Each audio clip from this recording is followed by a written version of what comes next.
planning to switch out of a large combustion-engined Mercedes SUV anytime soon in favour of a full battery model, then this is the car the brand wants you to look at, the EQE SUV. Obviously based on the EQE EV Saloon, it faces tough crossover segment competition, but delivers much of the elegant luxury you get in the company's top EQS SUV in a slightly more accessible package.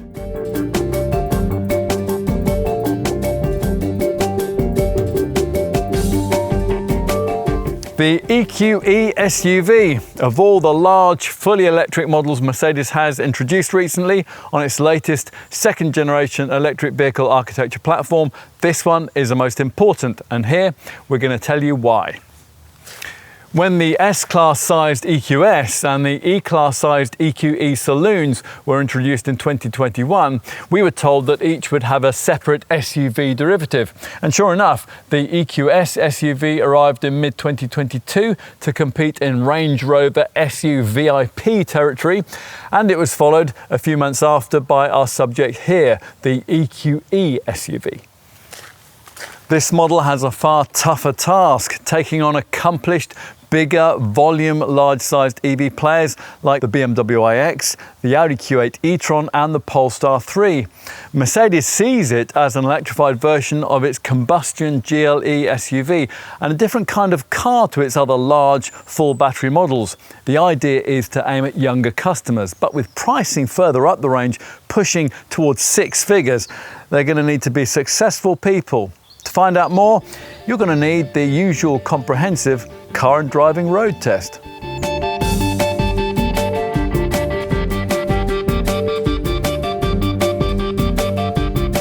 In terms of powertrain, things kick off with a rear-driven EQE SUV 350 Plus. That has a 288 horsepower output and offers 765 Newton meters of torque and up to 376 miles of driving range from the 96 kilowatt hour battery. If you choose the same car with 4MATIC all-wheel drive, you'll get the same power and torque outputs, but extra weight and use of a smaller 91 kilowatt hour battery means that range best falls to 339 miles. Here though, we're trying the EQE SUV 500 4MATIC derivative, which has 402 bhp, 858 Newton meters of torque and up to 362 miles of range from its 96 kilowatt hour battery. Not enough? Well, in addition, customers are also offered a 4MATIC Mercedes-AMG sporting model. This is the AMG EQE 53, and that can offer 617 brake horsepower and 950 Newton meters of torque, and that makes 62 in 3.7 seconds on the way to 137 miles an hour, and it manages up to 280 miles from its 91 kilowatt hour battery. And the Mercedes-AMG version gets rear axle steering too, and that can turn the rear wheels by up to 10 degrees through the bends. Performance further down the range is adequate, but it can be a bit underwhelming in the 350 models. That's thanks to their prodigious curb weight. I mean, at least 2,580 kilos, which you really feel at speed through the turns. This 500 4MATIC variant is at least able to compensate for that with a fair bit of extra poke. It improves the base version's 6.9 second 0 to 62 miles an hour sprint time to 4.9 seconds. For these stats, you will of course have to select the sharpest Sport Dynamic Select driving mode. That's one of 4 which are available. You'll need to spend most of your time in either Comfort or in Eco if you're going to get anywhere near to those quoted range stats. The standard heat pump here though does help to preserve your driving mileage in really cold weather. There is also an individual drive mode menu, and that allows you to tailor your driving preferences for drive, suspension, steering and ESP settings. And for the extremely few owners who are going to be brave enough to take this car off the beaten track, there is an off-road drive mode too, complemented by a selectable off-road section of the central infotainment screen. That gives compass coordinates, altitude and body angles, and it has boxes that can be tailored to show drive distribution, your suspension setup and both tyre pressures and tyre temperature. Of far more relevance to the needs of most owners will be the news that for serene progress on a paved surface, all UK EQE SUV models get Airmatic air suspension with adaptive damping, which you should find copes very well with the UK's rather appalling tarmac. It's an air chamber 4-link front suspension setup with a multi-link rear arrangement and with parameters adjusted depending on the setting that you've chosen from the Dynamic Select drive mode system that we alluded to earlier on. Talking incidentally of selectable settings, owners may also like the range of selectable drive sounds like Serene Breeze, which Mercedes claims sounds all relaxed and natural. Proof that the engineers behind this car haven't wasted too much of their time with aural orchestration nonsense is delivered by the cleverness of the energy recuperation system. This is manually selectable via these steering wheel paddles here in 3 stages, D+, D and D-. Now the last of these allows for maximum brake energy recuperation, although even here actually you will still need to use the brake pedal. Most of the time though, you'll be quite content to leave this car in its other regeneration mode, that's D Auto. In that setting, it'll make all its own recuperation decisions on the basis of camera, sensor, radar and GPS data. The instrument binnacle's right-hand power meter shows you with rather distracting, rapidly illuminating graphics whether you're using or regenerating energy. On the highway, wind and tyre roar are kept to the absolute minimum. That's helped, of course, by slippery aerodynamics. Crucially, the EQE SUV feels like a large executive Mercedes really always should. Comfortable and refined and capable, but primarily in its comfort zone when wafting along. Switching to a combustion-powered GLE SUV after this, you would still be impressed, but it would seem like a small backward step in time had been taken. Such is the draw of the EQ brand.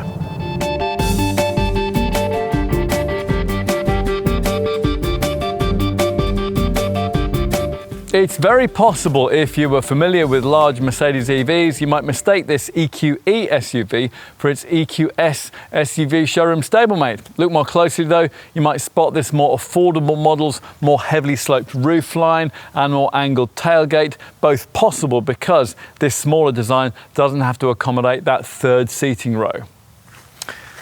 So it can be 262mm shorter and sit 32mm lower than the EQS SUV. That means a 4,863mm length, actually a little more compact than this car's most obvious rivals. Both the BMW iX and the Audi Q8 e-tron measure over 4.9 meters in length. There are pop-out door handles with beautiful illuminated surrounds, and wheel sizes are either 21-inch or, as in this case, 22 inches. These prominent side running boards are fitted as standard above base trim. The frontal look with its full-width light bar is familiar from other large Mercedes EQ models, and the grille panel offers the easiest way to tell a conventional EQE SUV like this one apart from its more powerful Mercedes-AMG stablemate. This star-spangled panel here is replaced on the Mercedes-AMG model by one with vertical stripes. As to how you'd tell this EQE SUV apart from an EQS SUV at front-end glance, well, look to the powerful LED headlamps, which feature 2 triangular elements instead of the 3 on the equivalent EQS.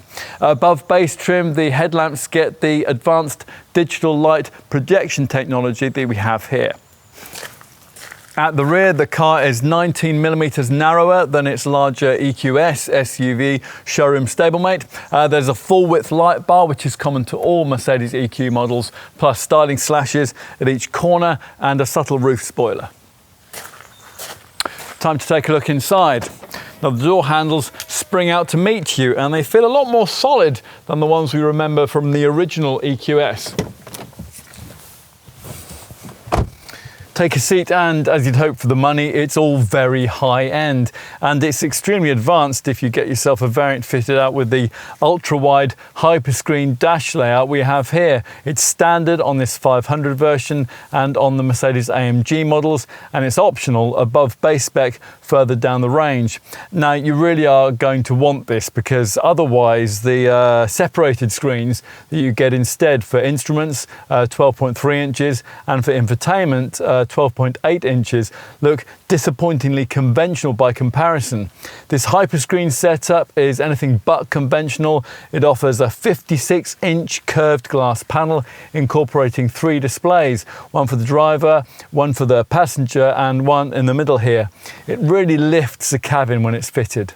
And it perfectly complements the many luxurious cabin touches which surround you, like the ambient lighting strip that runs along the top of the dash there and down into the doors, the Art Deco Burmester speaker grills, the floating silver door switch panels, and the beautifully stitched fascia top. The finishing is exquisite too.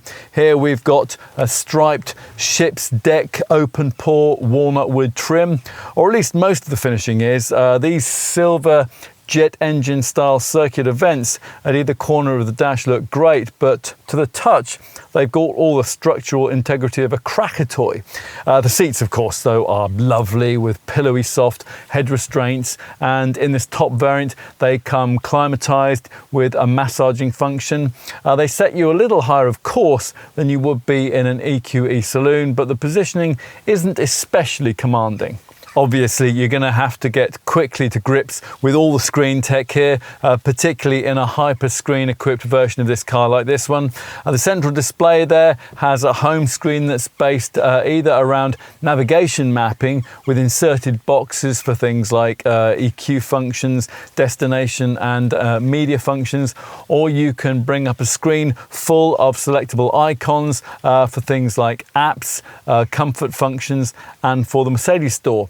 There are useful subsections for off-road features and EV-specific EQ functions, and there are wondrous graphics. I mean, check out the energy flow and the vehicle infographics in the info section, for example.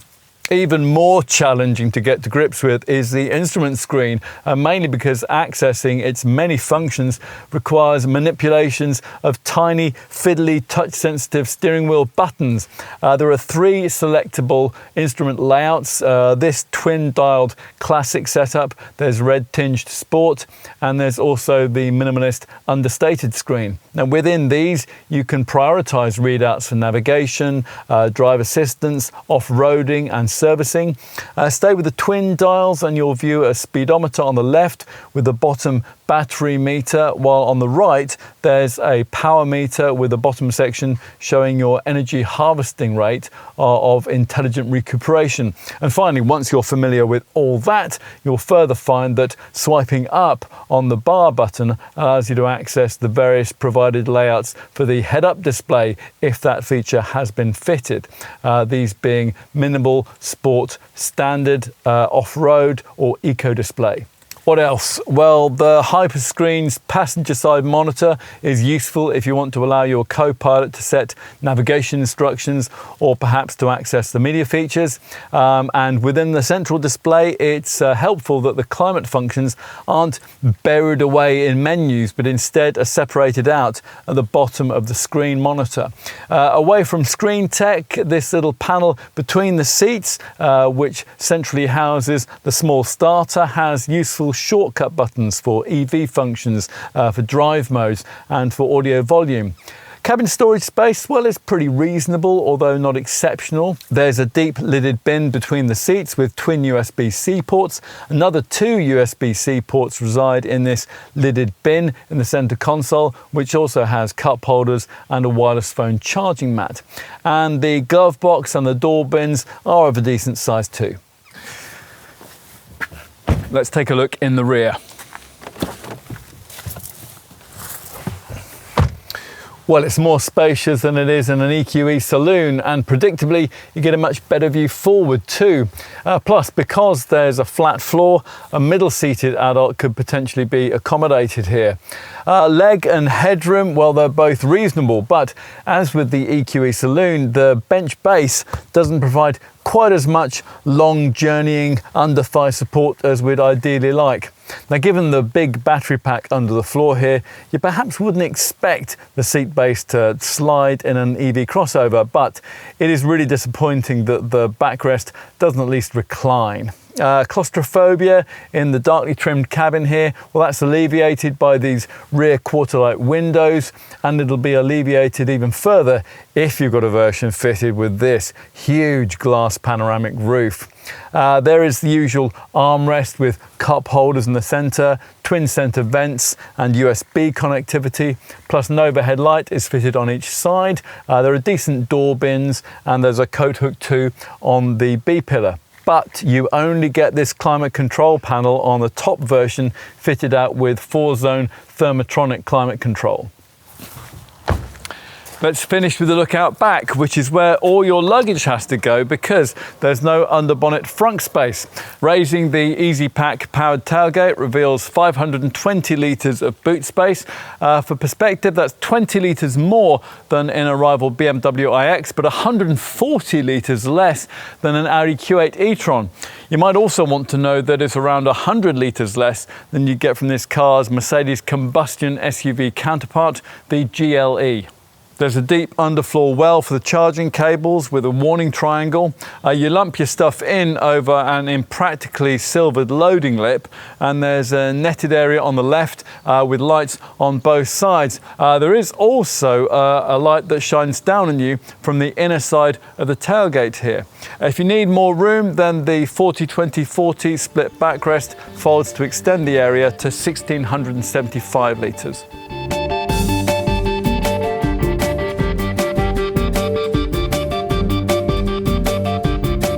You're going to need to think in terms of a price starting point of around £75,000 for EQE SUV ownership. That's for the entry-level 350 Plus model with base AMG line edition trim. Most customers, though, are going to want a plusher variant, either mid-range AMG line Night Edition Premium or the top AMG line Night Edition Premium Plus model that we have here. Now, you're going to need around £5,000 more to progress from the base rear-driven 350 Plus version to the 4MATIC variant. The faster EQE SUV 500 4MATIC we've been trying here, that's priced from around £90,000.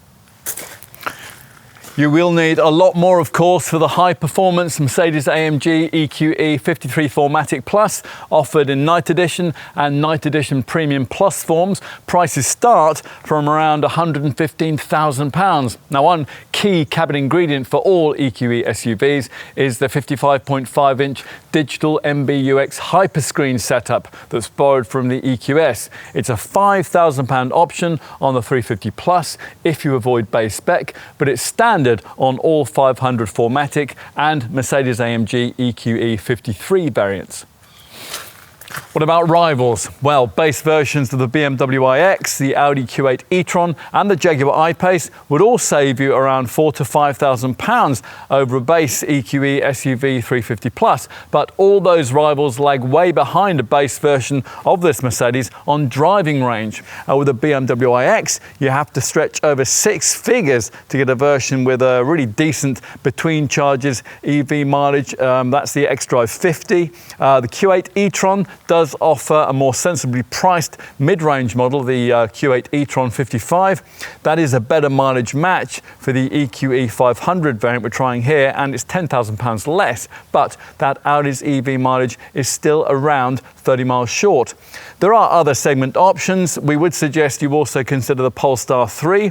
That starts from around £80,000, and we would point out that most of what you'll get in this Mercedes here, you could also have in a Genesis G70 electrified from around £65,000, although again, with that car, EV mileage range wouldn't be as long as it would with this Mercedes. If, having considered all that, you conclude it is this EQE SUV that you really want, then you're going to need to know just how generous Mercedes has been with the standard spec. So let's take a look at that right now. Standard equipment on all models includes Airmatic air suspension with adaptive damping, an EasyPack powered tailgate, heat insulating glass, keyless entry, LED headlamps with adaptive high beam assist, and active park assist with Parktronic. Plus there's a reversing camera. There is also a wireless charging mat, Thermatic 2-zone automatic climate control, and an automatically dimming rear view mirror. Mid-range AMG line 9th edition premium spec includes a panoramic sliding roof, the brand's digital light projection function, side running boards, and a Burmester sound system. Now this top AMG line 9th edition premium plus trim level that replaces the usual 21-inch alloys with 22-inch rims, plus it adds a head-up display, massaging and climatized front seats, and 4-zone Thermatronic automatic climate control. The Mercedes-AMG EQE 53 4MATIC Plus models both get a range of AMG Dynamic Select Drive programs, Slippery, Comfort, Sport, Sport Plus and Race Start, plus the digital light headlamp system, a panoramic roof, a Burmester 3D surround sound system, and the AMG Track Pace app. The Premium Plus version upgrades you from 21-inch to 22-inch AMG wheels and adds a heated AMG Performance steering wheel too, a head-up display, 4-zone Thermatronic climate control, side running boards, and a heated windscreen. Let's move on to safety equipment fitted across the range. The 5-star Euro NCAP rated provision of the EQE Saloon is of course carried forward here. The standard drive assistance package includes the usual autonomous emergency braking, lane keep assist, attention awareness and speed recognition functions. Plus there's active blind spot assist, which will warn you if you're just about to dangerously pull out with a vehicle in your blind spot. And there's active emergency stop assist too, and that stops the vehicle by itself if you're taken ill at the wheel. Evasive steering assist, well, that helps with emergency turns in a panic maneuver. And in addition, there's the brand's Pre-Safe Plus and Pre-Safe Impulse Side packages. Now these brace the cabin to better withstand an impact if a crash is deemed inevitable. These pre-safe features include a clever body raising function which will help in side and rear collisions. If sensors think something is about to crash into the car, it'll raise the side of the vehicle that's about to be impacted as high as the suspension will allow to help protect the occupants. Finally, as part of the driving assistance package, the autonomous braking and the lane keeping systems, they are maximised, and route-based speed adjustment, that's also included, using GPS data to alter the car's speed for road conditions, slowing the car down before bends and junctions before returning to the set pace as part of the cruise control. If you are able to stretch beyond base spec, you'll get even more safety kit, and that's courtesy of the brand's top Driving Assistance Package Plus. Now with this, your EQE SUV will be able to provide warnings of red lights, stop signs, pedestrian crossings and no entry restrictions, and it'll feature an upgraded traffic sign view which can recognise signs and instructions on overhead gantries as well as on conventionally posted speed limits. Active lane change assist, that'll see the car automatically change lanes with just a nudge on the indicator. And in addition, the Driving Assistance Package Plus includes an emergency corridor function along with an extended automatic restart for motorways and functions to specifically protect you during turning, cornering and cross traffic manoeuvres. There's also an exit warning function. Now that will alert an occupant if their hands move towards the door handle when traffic is dangerously approaching from behind.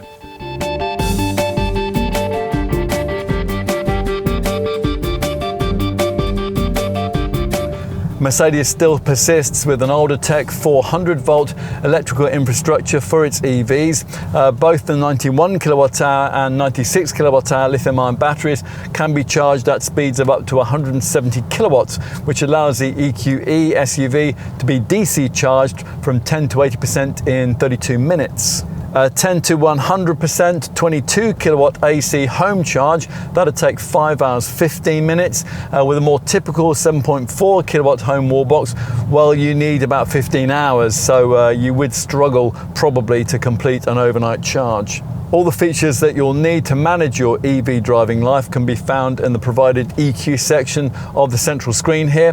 This is divided into 4 sections. Consumption, now that will graphically show your energy consumption. Route, now this shows you charging stations, parking spaces, and even restaurants along the journey that you're taking.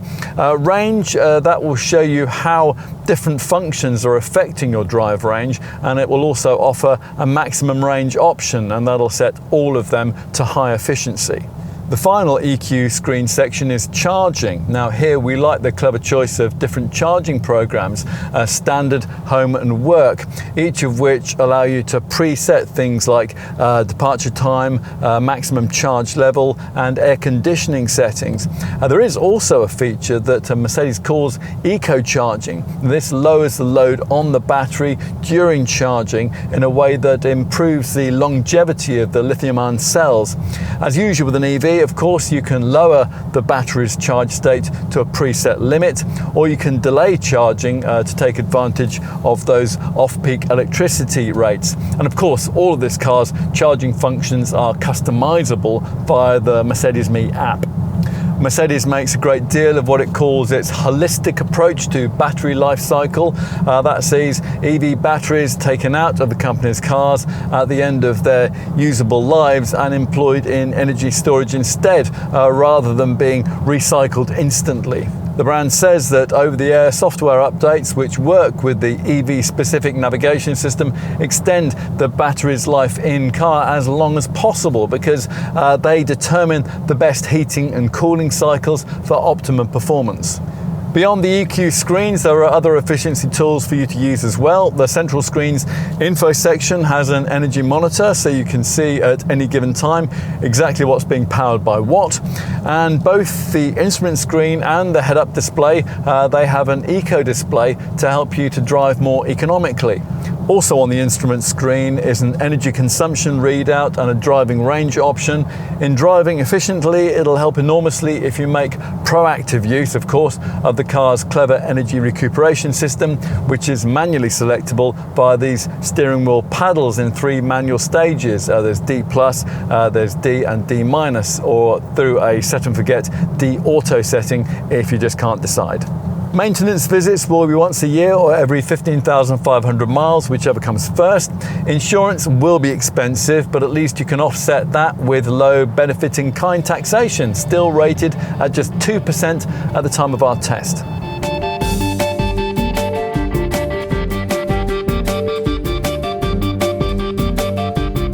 The EQE SUV hits the sweet spot in the fast-growing market for executive-level large EV crossovers, and you can expect it to outsell all the brand's other EQE and EQS models combined.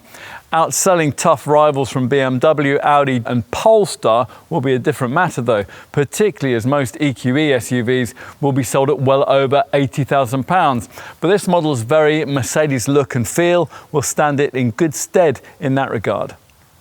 It'll be interesting to see if owners of the equivalent combustion-engined Mercedes GLE are quite ready to convert into this, that car's direct EV counterpart. Perhaps that might take a little time yet. We're certainly surprised though that Mercedes still doesn't think that an 800-volt fast-charging electrified infrastructure is necessary for this class of car. The brand's EV revolution, it seems, does have a little way to go yet, but it's taken another step forward with this car.